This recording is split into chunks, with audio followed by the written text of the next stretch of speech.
श्रीयंत्र हे माता लक्ष्मीचे आसन आहे, त्यामुळे ते स्वच्छ तर असायलाच हवे।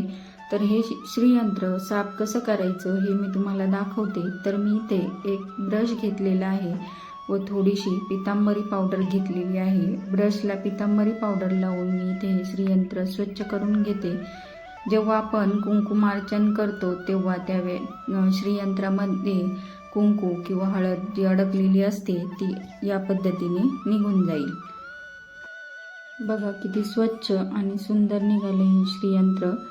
तर अशा पद्धतीने आपण श्रीयंत्र साफ करून घ्यायचं आहे। व हे श्रीयंत्र मंदिरामध्ये कसं ठेवायचं आहे, तर श्रीयंत्राच्या खाली आपल्याला एक लाल किंवा पिवळ्या रंगाचे आसन घ्यायचे आहे व त्यावर थोडेसे तांदूळ ठेवायचे आहेत। या तांदळाच्या साहाय्याने आपण अष्टदल कमल काढून घ्यायचं आहे व त्यावर थोडंसं हळद कुंकू वाहून घ्यायचं आहे व त्यावर श्रीयंत्र ठेवायचं आहे। श्रीयंत्र अशा पद्धतीने ठेवायचं आहे की त्याची 8ही टोके अशी एका रेषेत आली पाहिजेत व त्यानंतर या श्रीयंत्रावर 108 किंवा 51 मण्यांची कमळगट्ट्याची माळ ठेवायची आहे व श्रीयंत्रावर कुंकुमार्चन करून घ्यायचे आहे। कुंकुमार्चन करताना स्त्री सुक्ताचे पठण करायचे आहे किंवा पुरुष सुक्ताचे पठण करायचे आहे। अशा पद्धतीने आपण देवघरामध्ये श्रीयंत्र ठेवू शकतो।